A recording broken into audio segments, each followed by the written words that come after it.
Indo British advanced pain clinic నొప్పి మాయం surgery దూరం ఫర్ అపాయింట్మెంట్స్ 9155515563.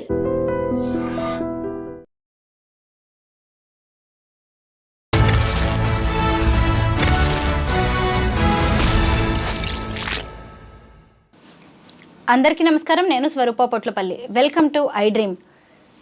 ఒకప్పుడు ఉత్తరాదికే పరిమితమైన పరువు హత్యలు ఇప్పుడు దక్షిణాదిలో కలకలం రేపుతున్నాయి. సూర్యాపేటలో జరిగిన ప్రేమ వివాహం కారణంగా మర్డర్ అనేది ఇప్పుడు అందరినీ టెన్షన్కి గురి చేస్తోంది. గతంలో కూడా ఇలాంటి పరువు హత్యలు మరెన్నో జరిగాయి. అసలు కనిపించని పరువు కోసం, కనిపించని కులం కోసం, కనిపించని మతం కోసం ఎందుకు ఇలా మనుషుల ప్రాణాలు తీస్తున్నారు? మనిషి ఇలా ఒక ఆటవిక న్యాయాన్ని ఎందుకు అవలంబిస్తున్నాడు? వీటన్నిటి మీద మాట్లాడడానికి అంబటి శ్రీనివాస్ గారు నాతో పాటు ఉన్నారు. ఆయనతో మాట్లాడదాం. నమస్తే సార్. నమస్తే మేడం. చూసారు కదా, అసలు భార్గవి కృష్ణ ఉదంతం చూస్తుంటే అసలు ఎంత బాధగా అనిపిస్తుందో. అమ్మాయి కింద పడి ఏడుస్తోంది తన భర్తను చూసి.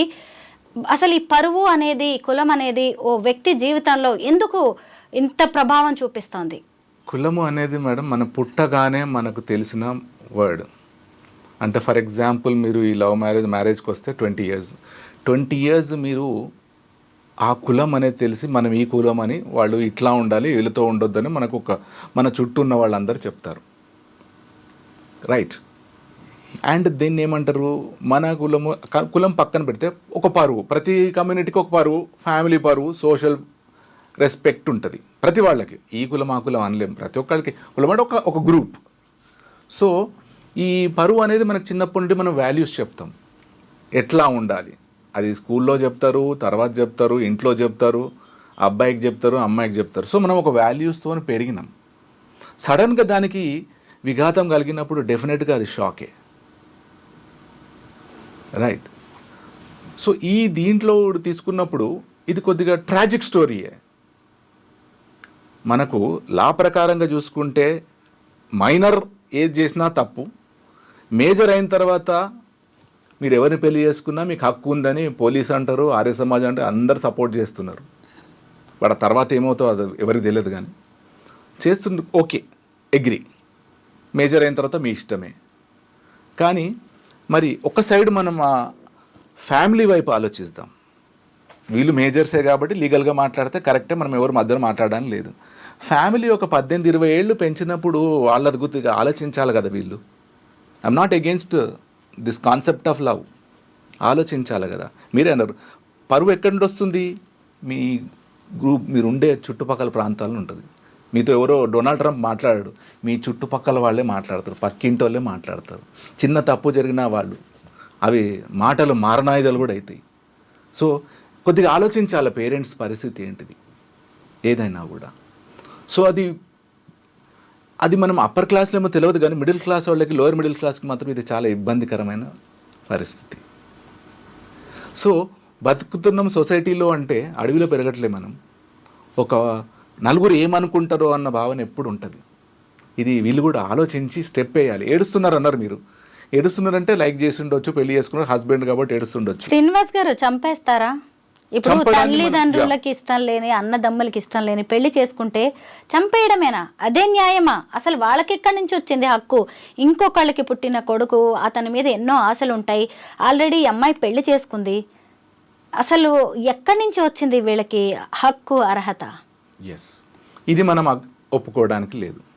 What ever is the issue, చంపడం పక్కన పెట్టండి, లా ప్రకారం ఒకరిని టచ్ చేసే హక్కులు కూడా లేవు మనకు, ఇంక్లూడింగ్ పోలీస్. టచ్ చేసేది లేదు. సో ఇదొక్కటే మనము మన వ్యూవర్స్కి చెప్పాల్సింది. ఆలోచించాలి. హోప్ మన ఈ రీల్తో అన్న జనాలకు కొద్దిగా ఆలోచన రావాలి. సమస్యలు వస్తాయి కానీ చంపడం, మీరు మంచి క్వశ్చన్ వేస్తారు, చంపడం దాని సొల్యూషన్ కాదు. మీకు నచ్చకపోవచ్చు కొన్ని, ఒకటేమో వాళ్ళు ఎక్స్ప్లెయిన్ చేసి ఉండాలి, వాళ్ళు కొద్దిగా ఆలోచించి ఉండాల్సింది. ఫ్యామిలీ పరిస్థితి ఏంటి, అమ్మా నాన్న పరిస్థితి ఎట్లా ఉంటుంది, వాళ్ళు తలెత్తుకొని తిరగలరా లేదా, మనం ఏ సమాజంలో ఉన్నాం. మన సమాజంలో పట్టించుకోరంటే పర్వాలే, ఎవరెట్టిపోయినా సంబంధం లేదు. కానీ మనం ఒక కన్స్ట్రక్టివ్ సిస్టంలో ఉన్నాం. మనం క్వశ్చన్ చేస్తారు, రైట్? అయితే చంపడం తప్పే. అకార్డింగ్ టు లా మీకు 304 అంటది. పరువు హత్యకు స్పెషల్గా లా లేదు. ఒక బిల్లు వచ్చింది 2012లో, అది ఇంకా అప్రూవ్ కాలేదు. స్పెషల్గా లా లేదు, but it is treated as a murder, ప్రీనాట్ for murder and culpable offence అంటాడు. ఉద్దేశపూర్వకంగానైనా లేదా వేరే రకంగా అయినా చంపితే మర్డరే. మీ కులం కాని వ్యక్తిని మీ ఇంటి ఆడపిల్ల పెళ్లి చేసుకుంటే మీ పరువు పోయిందనుకుంటున్నారు. మరి ఇప్పుడు ఎవరో కన్నా బిడ్డని మీరు హత్య చేసి మీ చేతులకి రక్తం అంటి మీరు ఇప్పుడు జైలు పాలయ్యి రేపు మీరు దోషులుగా సమాజం ముందు నిలబడితే అప్పుడు పోవట్లేదా మీ పరువు? అంత ఆలోచన చేయరు. ఏది చేసినా ఆలోచన చేయాలి. ఒకటి జరిగిందంటే ఫర్ ఎగ్జాంపుల్ ఆ ప్రేమ వివాహం అన్నప్పుడు కొద్ది హింట్ ఇంట్లో తెలిసి ఉంటుంది, ఎక్స్ప్లెయిన్ చేసుకోవాలి, మాట్లాడడం చేయాలి, రెండు వైపులు మాట్లాడుకోవాలి. ఇది సొల్యూషన్ కాదు, మీరు ఇందాక అన్నట్టు సొల్యూషన్ కాదు. ఒకవేళ అయిందన్నప్పుడు వదిలేయడం మంచిది. ఇప్పుడు మీరు చాలా పెద్ద మెసేజ్ ఇచ్చినారు. ఇప్పుడు ఏమన్నారు, ఇప్పుడు ఆయనను చంపేస్తే మా పరువు నిలబడ్డది అనుకున్నారు, కానీ you cannot run away from the clutches of the law. ఇప్పుడు అరెస్ట్ అవుతారు, పోలీస్ కేసు అవుతుంది, మీడియాలో వస్తుంది, అంత వస్తుంది, ఇంకా ఎక్కువ హైప్ క్రియేట్ అయిపోతుంది, ఎక్కువ పబ్లిసిటీ కూడా అవుతుంది. ఇది చాలా అంతకుముందు కూడా నల్గొండ ఆ వైపులో ఒకటి అంతకుముందు పెద్ద మర్డర్ అయింది, ఇట్లానే సేమ్ పర్వతి అయింది అంతకుముందు. అమృత ప్రణయ్ ఏం చాలా జరిగింది? రోజులైంది. ఏం సాధించాడు ఆ తండ్రి? అదే పరువుకి మళ్ళీ అతనే బలైపోయాడు. అంతే. ఆ కేసులు, కూతురు, న్యూసెన్స్ ఇవన్నీ చూసి ఎక్కడో ఏం తెలియకుండా అయిపోయింది. సో ఇది మనం చెప్పాల్సిందంటే ఆలోచించాలి. అది బాధో కష్టమో పరువు పోయింది అంటే కూడా కొన్నిసార్లు ఇప్పుడు మనం we have to face lot of shocks now, right? మొన్న నేను న్యూస్ చూసిన 5th క్లాస్ అమ్మాయి 7th క్లాస్ అబ్బాయి ఏలో వెళ్ళిపోయారంట, ప్రేమ పెళ్ళాట, వాళ్ళకి చాక్లెట్ వాల్యూ తెలియదు, కానీ ఐ డోంట్ ఏమవుతుందో అంటే పెద్ద షాకే, ఇది రెండు ఫ్యామిలీలకు షాకే. సో ఇప్పుడు ఏంటంటే మనము ఇవన్నీ ఫేస్ చేయడానికి కొద్దిగా రెడీగా ఉండాలి మెంటల్లీ. ఇంకోటి ఆలోచించాలి, ఏది చేసినా ఆవేశంలో చేస్తే మిమ్మల్ని సిస్టమ్ వదిలిపెట్టదు. ఇప్పుడు మీరు అన్నారు కదా, ఇప్పుడు వాళ్ళు ఫేస్ చేయాలి. ఇప్పుడు ఇది ఇబ్బందే ఇంకా. సో ఇది మన ఛానల్ ద్వారా అందరికీ ఇది ఆలోచించాలని, పేరెంట్స్ కానీ అందరికి కానీ కొద్దిగా ఆలోచించమని చెప్పచ్చు. ఎట్లాంటిది జరిగినా కూడా, especially actually according to national crime report 2.2% cases అన్ని మర్డర్ కేసెస్ అన్ని పరువు హత్యలు అంట ఇండియాలో. మీరు స్టార్టింగ్లో అన్నారు ఉత్తరప్రదేశ్లో ఎక్కువ స్టార్ట్ అయినాయి, ఇప్పుడు అంటే టోటల్ క్రైమ్ రేట్లో 2.2. అది షాకింగ్ ఉన్నది స్టాటిస్టిక్స్ చూస్తే. సో ఇది మనుషుల మైండ్ సెట్లో మార్పు రావాలి. అన్ని మార్పులు వస్తున్నాయి, ఫ్యాషన్ మారింది, ఇది మారింది, అది మారింది, కానీ ఈ థింకింగ్లో కొద్దిగా మారాలి. ప్రాణం తీసుకోవడం at any cost is not a solution. వదిలేస్తే అయిపోయేదేమో, వాళ్ళకి ఇబ్బంది అయితే రియలైజ్ అయ్యేవాళ్ళేమో, లేకపోతే ఇబ్బంది అయితే వచ్చేవాళ్ళేమో, లేకపోతే వాళ్ళ బతుకు వాళ్ళు బతికేదేమో. ఒక భార్గవి, ఒక అమృత, ఒక అవంతిక, ఒక కానిస్టేబుల్ నాగమణి, ఇలా ఎంతోమంది అమ్మాయిలు ఈ ప్రేమ వివాహాలకి, ఈ పరువు హత్యలకి బలైపోతున్నారు. అందరూ చదువుకున్న వాళ్ళే, పైగా 20 ఏళ్ల పైబడిన వాళ్ళే.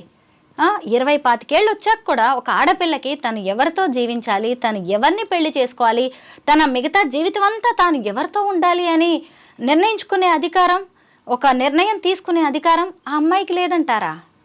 తల్లిదండ్రులు కన్నంత మాత్రాన ఆ బిడ్డ మీద సర్వ హక్కులు వారివేనంటారా? దీంట్లో 2 భాగాలు ఉన్నాయి. ఒకటి హక్కులు ఉన్నాయి, మన హ్యూమన్ రైట్స్లో ఇది ఒకటి, రైట్ టు లివ్ అనేది, రైట్ టు లైఫ్ అనేది ఒకటి ఉంది. You have every right to choose your partner, ఏమన్నా కావచ్చు, ఉంది, ఓకే. ఆ రైట్స్ అన్నీ ఉన్నాయి, ఓకే. ఆర్టికల్ 3 దాంట్లో అవన్నీ ఉన్నాయి. రెండోది, నేను ఇందాక మాట్లాడినట్టే హక్కులు ఉన్నాయి, కానీ మిమ్మల్ని 20 ఏళ్ళు పెంచి పోషించి, ఫర్ ఎగ్జాంపుల్ ఒక అమ్మాయి అంటే ఒక లక్ష్మీదేవి లాగా చూసుకొని ఉంటారు, ఒక ప్లాన్స్, వాళ్ళు అన్ని ప్లాన్స్ వేసుకుంటారు. అబ్బాయిది పెళ్లి చేసేవారు అనుకుంటారు, కానీ అమ్మాయికి మాత్రం చాలా ప్లాన్స్ ఉంటాయి. ఇది అందరూ యాక్సెప్ట్ చేయాల్సిందే. మా అమ్మాయిని ఏం చదివించాలి, ఎంత కట్నం ఇవ్వాలనో, లేకపోతే బేస్డ్ ఆన్ దేర్ కమ్యూనిటీ ఎట్లాంటి వాళ్ళని తీసుకురావడం ఒక ప్లాన్ ఉండడం తప్ప అని అంటారా మీరు? తప్పేం కాదు, కానీ ఆ అమ్మాయి ఒకరిని ఇష్టపడుతుందని తెలిసాక కూడా సరే మీరు ఆమెకి నచ్చ చెప్పండి, మీ పద్ధతుల్లో ప్రేమగా బుజ్జగించడానికి ట్రై చేయండి, సరే మీరు బతిమలాడండి, నయానో భయానో ఆమెను మీ దారిలోకి తెచ్చుకోవడానికి ప్రయత్నించండి. అంతేగాని ఆమె పెళ్లి చేసుకున్న తర్వాత ఆమె దారిని ఆమెను వదిలేయాలి. లేదు మీకు ఆ అల్లుడు నచ్చలేదు, అతని పద్ధతి నచ్చలేదు, అతను సరిగ్గా ఇంకా సెటిల్ అవ్వలేదంటే మీరు అతనికి ఏదైనా లిఫ్ట్ ఇవ్వండి, ఆర్థికంగా సాయం అందించండి, లేదంటే సామాజికంగా నైతికంగా ధైర్యం ఇచ్చి మీ బిడ్డను నిలబెట్టండి. అంతేగాని మరో తల్లి కన్నా బిడ్డని ఎలా చంపేస్తారు? ఇది చంపడం అయితే ఒప్పుకోవడానికి లేదు మేడం, కానీ వాళ్ళ ఇబ్బంది మనం అవతల ఖచ్చితంగా తల్లిదండ్రుల వైపు నుంచి ఇప్పుడు అన్ని లవ్ మ్యారేజ్లు కూడా సక్సెస్ఫుల్ అని చెప్పడానికి లేదు. మనం ఖమ్మం జిల్లాలో జరిగిన ఒక మౌనిక, ఆమె బిడ్డలిద్దరికి కూడా ఉరివేసి తను కూడా ఆత్మహత్య చేసుకుంది. ఎంటెక్ చదివిన అమ్మాయి ఎక్కడో రైల్లో పరిచయమైన బాజీ అనే అతన్ని పెళ్లి చేసుకొని వెళ్ళిపోయింది. హయత్ నగర్ చెందిన వాళ్ళు వీళ్ళు.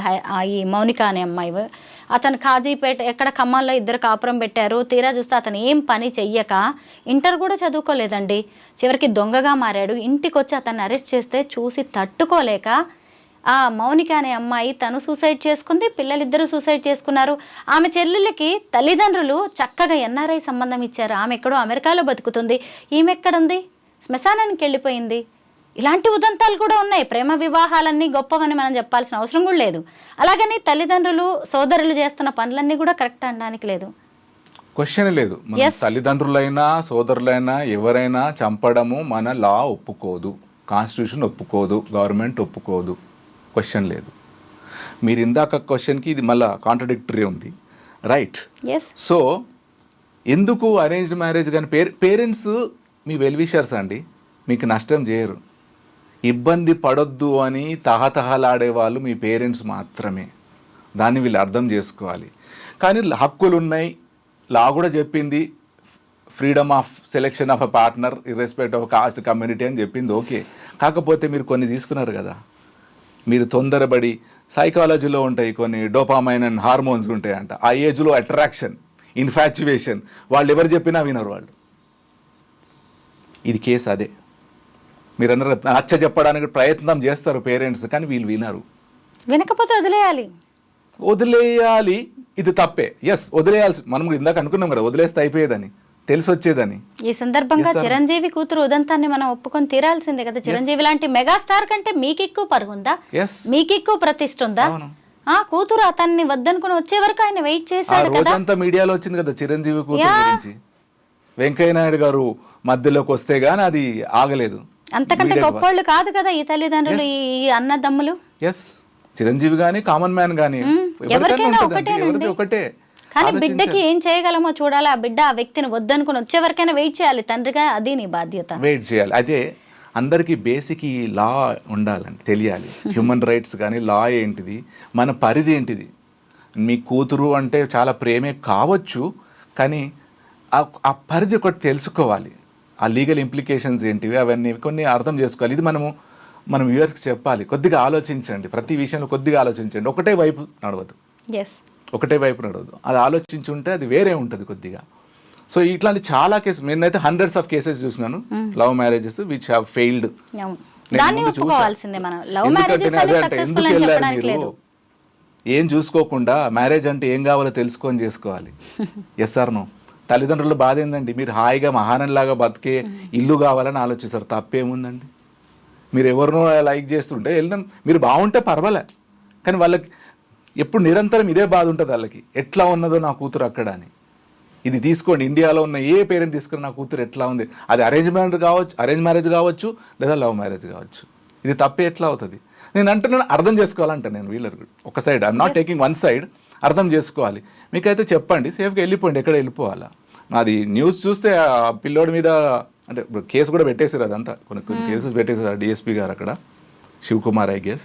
అదేదో అది ఏ కేసు అయినా కూడా ఇప్పుడు దాన్ని ఓ మనిషి అయితే రాడు, తిరిగి రాడు. ఎవరిని తప్పన్నా ఎవరు రైట్ అన్నా అది రాడు. ఒక మనిషికి ప్రాణం పోసే హక్కు మనకి లేనప్పుడు, ప్రాణికి అర్హత కూడా మనకి లేనప్పుడు, ఒకరి ప్రాణాలు తీసే హక్కు లేదండి ఎవరికి. ఇది అందరికి తెలియాలి, ఈ ప్రచారం జరగాలి, చాలా కామ్గా ఉండాలి, ఆలోచించాలి, ఇక పీస్ఫుల్ సొల్యూషన్ వైపు ఆలోచించాలనేది మన మెసేజ్ ఇవ్వాలి వీళ్ళకి అందరికీ. మనం ఎవరికి సపోర్ట్ చేయట్లే, దేనికైనా కూడా ఒక అమికబుల్ సొల్యూషన్ కావాలి, రెండు వైపులా ఒక మ్యూచువల్ బెనిఫిషియల్ సొల్యూషన్ కావాలి. సో ఇదే బాధ, అంతే.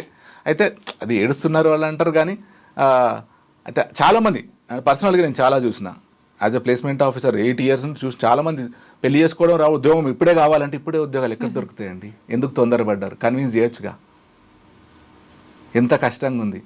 ఇవాళ ఒక న్యూస్ చదివితేనే ఇండియాలో పర్ క్యాపిటల్ ఇన్కమ్ 2.3 lakhs ఉంది ఒకరిది, యుఎస్లో 74 lakhs ఉంది. ఇక్కడ తక్కువ ఇన్కమ్ లెవెల్స్. బట్ ఇంకో స్టాటిస్టిక్స్ ఏమన్నదంటే our salary is not being increased as per the inflation. ఇండియాలో ఇన్ఫ్లేషన్ పెరుగుతుంది, ద్రవ్యోల్బణం, శాలరీ అంతే ఉంది. చాలా కష్టంగా ఉంది. ఇది తెలుసుకోవాలి యంగ్స్టర్స్. తప్పు లేదు, మ్యారేజ్ చేసుకుంటారు, మీకు హక్కులు ఉన్నాయి, కాన్స్టిట్యూషన్ ఎవరు నేను అనడానికి లేదు. పోలీస్ స్టేషన్ కూడా సపోర్ట్ చేస్తుంది. మేజర్స్ అయితే పోలీస్ స్టేషనే పెళ్లి చేస్తుంది.